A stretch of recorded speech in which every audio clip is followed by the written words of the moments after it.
Good morning, class. I'm Dr. Swati Saxena, your physiotherapy faculty at Indira Gandhi Institute of Paramedical Sciences.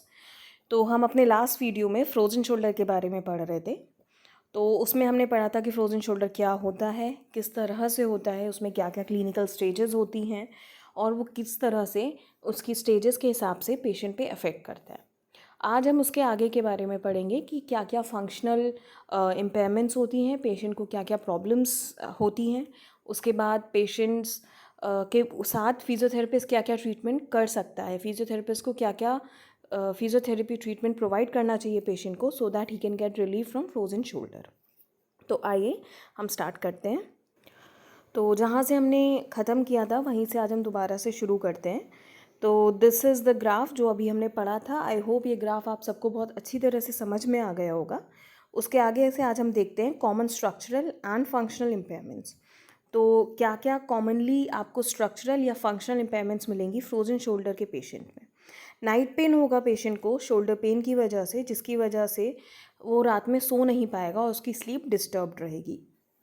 और रात में sleep disturb रहने की वजह से उसका अगला दिन भी कहीं ना कहीं प्रॉब्लमेटिक रहेगा। एंड जब ये नाइट पेन और डिस्टर्ब स्लीप एक कंटिन्यूस मोशन में आ जाएगी, मतलब कंटिन्यूसली होने लगेगी, रोज़ यही चीज़ होगा, तो उसकी वजह से पेशेंट की लाइफ साइकोलॉजिकली बहुत ज़्यादा ख़राब होने लगेगी। Next is pain on motion and often at rest during acute phase. जो पेशेंट है उसको मोशन के टाइम पर पेन होगा, मतलब वो जब भी अपने हाथ का मूवमेंट करेगा तब उसको पेन होगा, और रेस्ट के टाइम में भी उसको पेन होता रहेगा। मोबिलिटी मतलब पेशेंट के मूवमेंट जो होंगे वो डिक्रीज़ हो जाएंगे, उसका जो जॉइंट प्ले है, मतलब जॉइंट का जो मूवमेंट है वो कम हो जाएगा, उसका रेंज ऑफ मोशन कम हो जाएगा। सबसे पहले उसका एक्सटर्नल रोटेशन कम होगा, फिर उसका एबडक्शन कम होगा, फिर उसका इंटरनल रोटेशन कम होगा, एंड लास्ट में उसका एलिवेशन और फ्लेक्शन कम हो जाएगा। फिर उसके अगर हम पॉस्चर की बात करें तो पॉसिबली फॉल्टी पॉस्चर मिलेगा हमको पेशेंट में, जिसमें कि प्रोट्रैक्टेड शोल्डर्स होंगे, एंटीरियरली टिल्टेड स्कैपुला होगी, जो स्कैपुला होगी वो एंटीरियरली टिल्टेड होगी, आगे की तरफ टिल्टेड होगी। राउंडेड शोल्डर्स होंगे, जैसा कि मैंने आपको पिछले डायग्राम में शो किया था जब हम क्लिनिकल फीचर्स पढ़ रहे थे। तो इसमें आप देख सकते हो ये एक फॉल्टी पॉस्चर है for the case of frozen shoulder. Rounded shoulders हैं, एंटीरियरली टिल्टेड स्कैपुला है एंड प्रोट्रैक्टेड शोल्डर्स हैं। Next is decrease arm swing during gait, क्योंकि पेशेंट के हाथ में दिक्कत है, पेशेंट के मूवमेंट में प्रॉब्लम है आर्म के, तो गेट यानी कि चलते समय उसका आर्म स्विंग डिक्रीज होगा। मसल परफॉर्मेंस जो है वो काफ़ी ज़्यादा कम हो जाएगी, उसकी जनरल मसल वीकनेस रहेगी, एंड्योरेंस बहुत कम रहेगी, और ग्लिनोह्यूमरल जो मसल्स हैं उसके ओवर यूज़ की वजह से पेन बहुत ज़्यादा बढ़ जाएगा, जैसे कि ट्रेपेजियस है, लिवेटेड स्कैपुले है, पोस्टीरियर सर्वाइकल मसल्स जो हैं इनके ओवर यूज़ की वजह से बहुत ज़्यादा पेन भी बढ़ सकता है। Substitution for limited glenohumeral motion with increase scapular motion specially elevation, क्योंकि ग्लिनोह्यूमरल मोशन मतलब ग्लिनोह्यूमरल जॉइंट का जो मोशन है वो कम हो जाएगा, तो उसकी वजह से कहीं ना कहीं सब्स्टिट्यूट मूवमेंट्स होने लगेंगे, जिसकी वजह से जो सब्स्टिट्यूट मसल्स होंगी वो भी अफेक्टेड हो जाएंगी। Next is common activity limitation, functional limitation and disabilities. Inability to reach overhead, मतलब जो पेशेंट है वो हाथ ऊपर सर के ऊपर नहीं ले जा पाएगा, बिहाइंड द हेड सर के पीछे, आउट टू द साइड बाहर की तरफ, एंड बिहाइंड बैक पीछे की तरफ। So have difficulty in dressing, यानी कि उसको तैयार होने में, कपड़ा पहनने में दिक्कत होगी। Reaching hand into back pockets of pant, pant की पीछे वाली पॉकेट में हाथ ले जाने में दिक्कत होगी। Reaching out a car window, car की विंडो पकड़ने, मतलब कोई भी ऐसा काम जिसमें हाथ हमें आगे बढ़ाकर काम करना होगा उसमें दिक्कत होगी। सेल्फ ग्रूमिंग, अपने आप को रेडी करने में। कोम्बिंग हेयर, बाल कोम करने में। ब्रशिंग, बाल कोम करने के बाद टीथ साफ़ करने में, ब्रश करने में। फेस वॉशिंग में। Bringing eating utensils to the mouth, खाना खाते समय चम्मच से पकड़ के खाना खाना हो या हाथ से ही हमें खाना खाना हो, इन सब चीज़ों में दिक्कत होने लगेगी जैसे जैसे फ्रोजन शोल्डर की डिफ़िकल्टी लेवल बढ़ती जाएगी। Difficulty lifting weighted objects such as dishes into a cupboard, although dishes बहुत हैवी वेट नहीं है, लेकिन क्योंकि पेशेंट के शोल्डर में बहुत ज़्यादा पेन है तो उसको जो डिशेज़ हैं उसका भी वेट बहुत ज़्यादा लगेगा, और उसको उन वेट्स को उठाने में बहुत ज़्यादा दिक्कत होने लगेगी।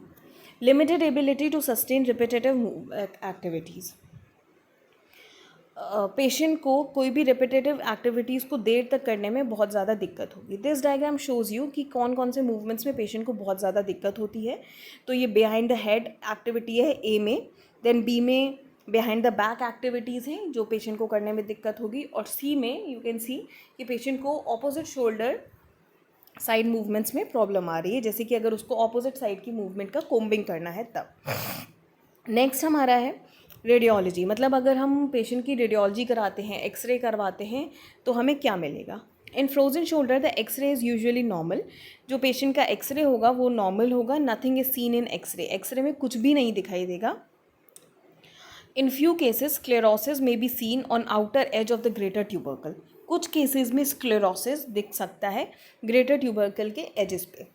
फिर अगर हम ट्रीटमेंट की बात करें तो स्टेज 1 में एनसेड्स दिए जाते हैं, non steroidal anti inflammatory drugs, लगभग 10 से 36 वीक्स तक, 10 to 36 वीक्स के लिए, या फिर intra articular steroids for pain. ये जो ट्रीटमेंट है ये समवॉट मेडिकल ट्रीटमेंट है एंड ये ऑर्थोपेडिशियंस ही देते हैं। फॉर फिजियोथेरेपिस्ट हम ये नहीं देते हैं, हम अपना एक्सरसाइज ओरिएंटेड प्रोग्राम चलाते हैं जिससे पेशेंट को बहुत बहुत ज़्यादा रिलीफ होता है।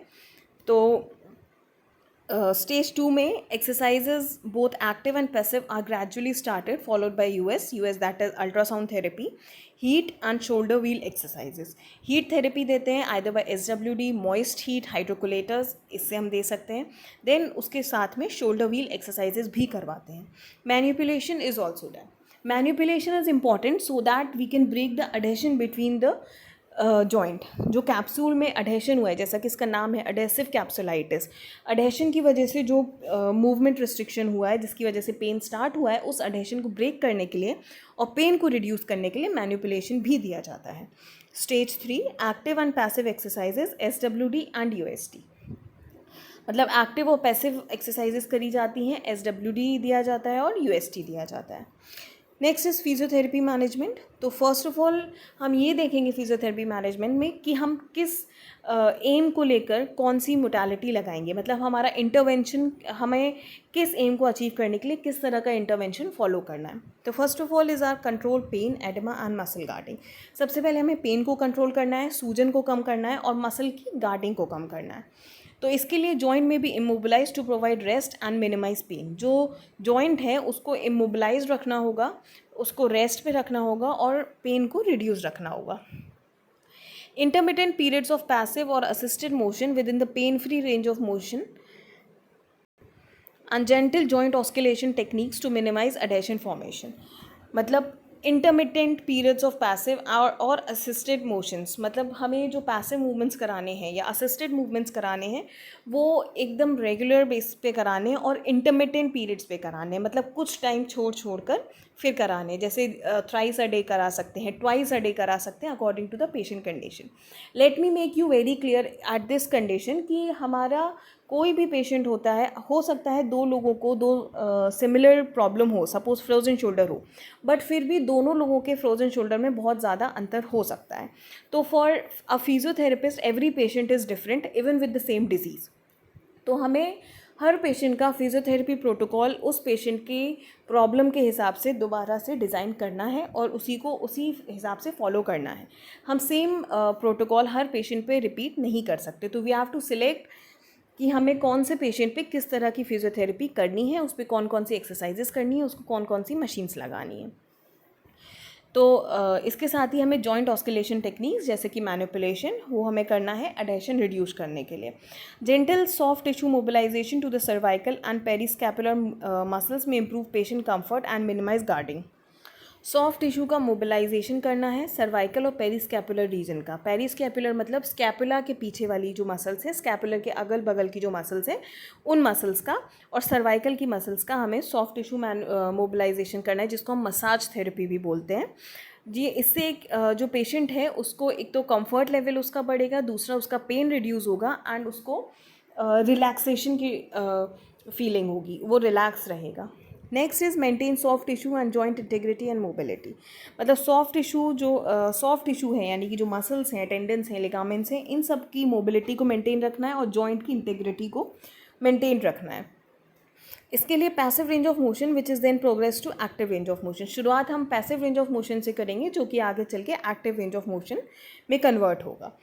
Using activities such as rolling a small ball, sliding a rag on smooth table top in flexion, abduction and circular motion.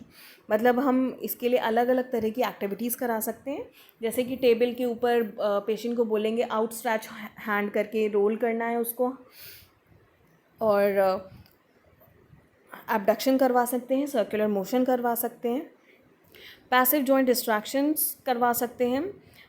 ये हमें खुद करना होगा, जिसमें हम पेशेंट के शोल्डर पे डिस्ट्रैक्शन टेक्निक अप्लाई करेंगे। मतलब उसको हाथ पकड़ के उसके शोल्डर को, उसकी स्कैपुला के ग्लिनॉइड कैविटी को स्टेबलाइज करके ह्यूमरस को अपनी तरफ खींच के डिस्ट्रैक्शन टेक्निक अप्लाई कर सकते हैं, जो आपको प्रैक्टिकली सिखाई गई है, जिसमें कि हम ग्रेड 1 और ग्रेड 2 ग्लाइड्स देंगे। ग्रेड 1 और ग्रेड 2 से आगे हमें नहीं बढ़ना है, क्योंकि इसमें हमें सिर्फ और सिर्फ पेन रिड्यूस करना है और हल्का फुल्का रेंज ऑफ मोशन इंक्रीज़ करना है।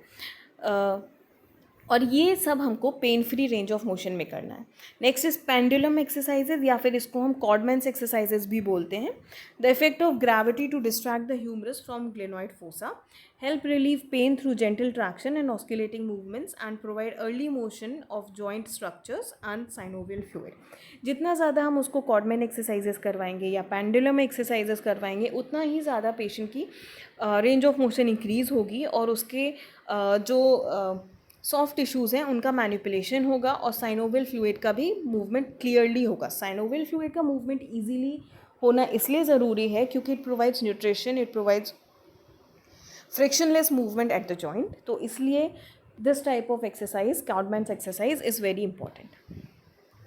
सो this is the technique of doing Codman's exercise, कि आपको पेशेंट को बोलना है कि हाथ में वो कुछ हैवी वेट पकड़े और फिर हाथ को ज़मीन की तरफ लटका दे, तो उसकी वजह से उसके शोल्डर पे अच्छा खासा डिस्ट्रैक्शन होगा।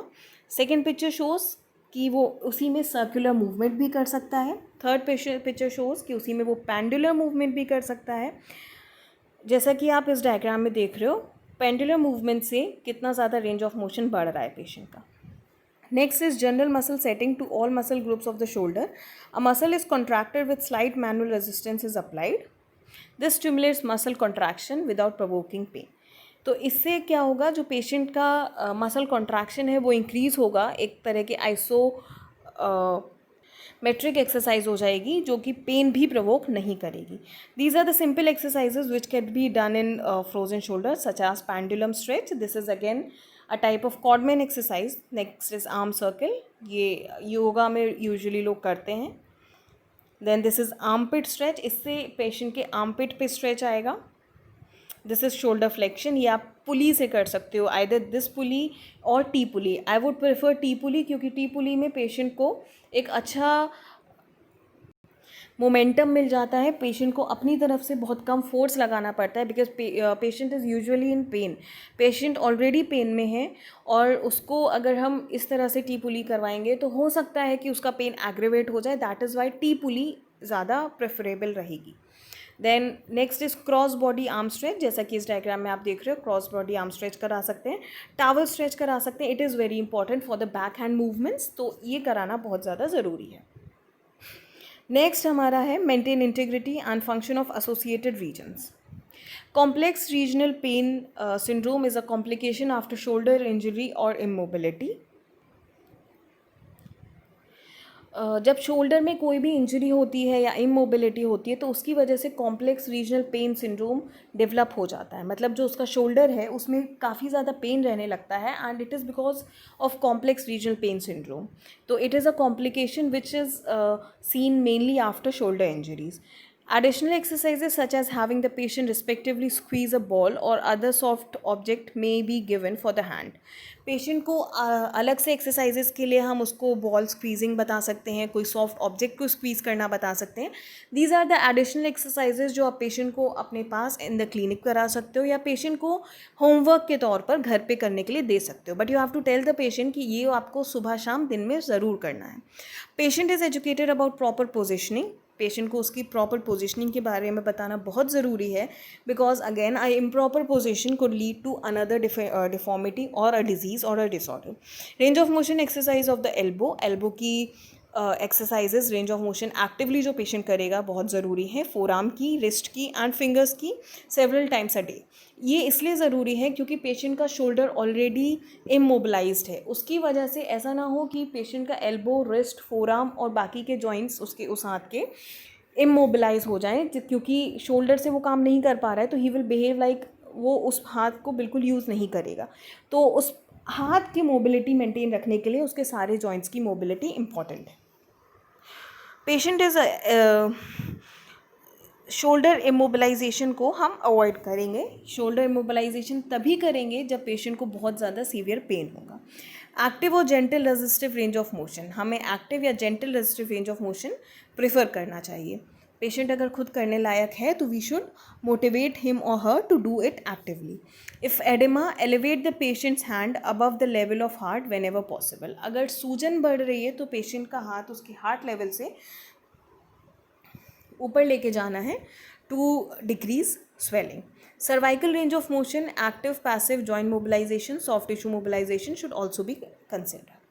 Next is the stage wise physiotherapy management. तो अब हम स्टेज के हिसाब से स्टेज 1, स्टेज 2 और स्टेज 3 जो हमने पहले पढ़ी थी, that is stage 1, stage 2 and stage 3 के हिसाब से हम पढ़ते हैं कि क्या होता है। तो first of all we have stage 1, इसमें we will immobilise the joint को इमोबिलाइज करेंगे क्योंकि अभी पेशेंट फ्रेश केस है एंड पेशेंट को पेन बहुत ज़्यादा होगा। Then heating modality such as UST, hydrocollator pack, IFT, SWD, MWD could be used. Passive assisted motion in pain free range कराएं हम passive motion assisted motions करवाएंगे pain free range में. Joint oscillation techniques करवाएंगे which decreases adhesions.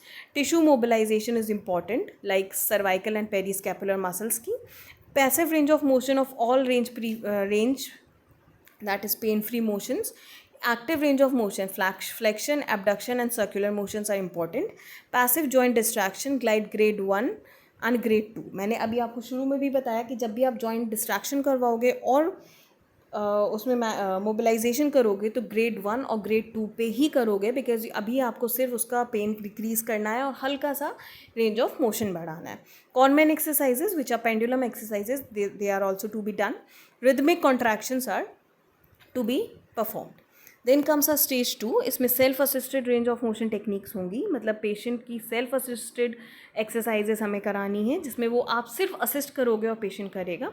Grade 3 and grade 4 oscillations इसमें हम provide करेंगे क्योंकि इसमें हमें पेन उसका ऑलरेडी हम स्टेज 1 का कम कर चुके हैं, तो अब हम इसमें रेंज ऑफ मोशन बढ़ाना है. दैट इज़ वाई ग्रेड 3 और ग्रेड 4 का हम यूज़ करेंगे और धीरे धीरे हमें उसकी जो अडेशन है उसको भी ब्रेक करना है इसलिए. Then grade 1 distraction with gliding. Grade 1 का डिस्ट्रैक्शन करके ग्लाइडिंग करेंगे जैसा कि हमने मोबिलाइजेशन में सीखा है, जैसा कि आप इस डायग्राम में देख रहे हो. This is the process of distraction, shoulder distraction. As pain decreases begin glide in the direction of restriction. जैसे जैसे पेन डिक्रीज होगा तो पेशेंट का ग्लाइड हम रिस्ट्रिक्शन के डायरेक्शन में स्टार्ट करेंगे. उसकी ग्लाइडिंग जो मूवमेंट हम करा रहे हैं उसकी रिस्ट्रिक्शन के वे में हम कराने लगेंगे. Next is self mobilization. Patient को हम सेल्फ मोबिलाइजेशन टेक्निक्स भी सिखाएंगे सो दैट हम आज उसका हाथ जितना रेंज खोल कर भेज रहे हैं वो घर पर उसको एक्सरसाइज करके दोबारा से उसको बंद ना होने दें. तो this is the diagram of caudal glide. इसको हम कॉर्डल ग्लाइड बोलते हैं. This could be done. इसमें फोर्स शोल्डर पे नीचे की तरफ लगाया जाता है and this is self done. This is actively done by the patient. Next is anterior glide. This is provided by the patient जैसा कि आपको सिखाया गया होगा एंड इस डायग्राम में शो हो रहा है. This is the anterior glide. Next is the posterior glide. इस डायग्राम में आप देख रहे हो तो इस तरह से पेशेंट पोस्टीरियर ग्लाइड कर रहा है, पीछे की तरफ कर रहा है एंड ऊपर वाले में एंटीरियर की तरफ. Then next is the scapular mobilization. मतलब किस तरह से पेशेंट को स्कैपुलर मोबिलाइजेशन करना है, स्कैपुला को मोबिलाइज करना है जैसा कि आप इस डायग्राम में देख रहे हो. This is the scapular mobilisation. This is important because जब भी ग्लूनोह्यूमरल मूवमेंट की बात आती है तो around 90% of the movement is done by glenohumeral joint but 10% movement is done by scapula. तो for the full range of glenohumeral motion scapular movements are very very important. इसलिए scapular mobilisation is an integral part for the treatment protocol of frozen shoulder, जो कि बहुत सारे physios miss कर जाते हैं. तो you have to take in mind कि स्कैपुलर मोबिलाइजेशन आपको करना है. Next is the manual stretching, self stretching exercises and mobilisation with movement. ये आप MWM करवा सकते हो पेशेंट को. Then comes the stage 3. इसमें progressive stretching and strengthening self exercises, इसमें सेल्फ एक्सरसाइजेज भी हैं. Increase resistance, repetitions, exercises in multiple planes, adding perturbations. Perturbations इसलिए इंक्रीज़ किया जाता है सो दैट पेशेंट को अपने जॉइंट के बारे में पता रहे. जो एडहेशन की वजह से, रिस्ट्रिक्शन की वजह से उसको पर्ट्यूबेशंस उसके खो गए हैं, वो उसको दोबारा से रिगेन हो पाएँ. Next is manual stretching and joint mobilization. Stretching of shortened muscles and joint mobilization techniques. Then post manipulation under anesthesia. अगर adhesion अभी भी break नहीं हुआ है then you will require manipulation under anesthesia. Then prepare for functional demands. Patient को अब आप functionally भी रेडी करोगे, फंक्शनली भी इंडिपेंडेंट करोगे so that he can work. तो patient is involve in repetitive heavy lifting. उसको heavy lifting such as, heavy lifting का मतलब ये नहीं है कि आप उससे बहुत ज़्यादा वेट उठवाओगे, बट धीरे धीरे करके, जैसे अभी वो क्रॉकरी नहीं उठा पा रहा था, अब आप उससे क्रॉकरी उठवाओगे. Then you can ask him to lift a bottle, then a bucket, इस तरह से फिल्ड ऑफ वाटर, इस तरह से आपको पेशेंट को धीरे धीरे हैवी लिफ्टिंग करवाना है. Then pushing, pulling, carrying, reaching exercises are progressed to replicate these demands. Such functional activities are performed so that patient could be self-independent. So इसी के साथ हमारा फ्रोजन शोल्डर ख़त्म होता है, इसकी फिजियोथेरेपी टेक्निक्स भी ख़त्म होती हैं. आई होप आप सबको बहुत अच्छे से समझ में आया होगा and you will do well with your patients. तो all the best and thank you.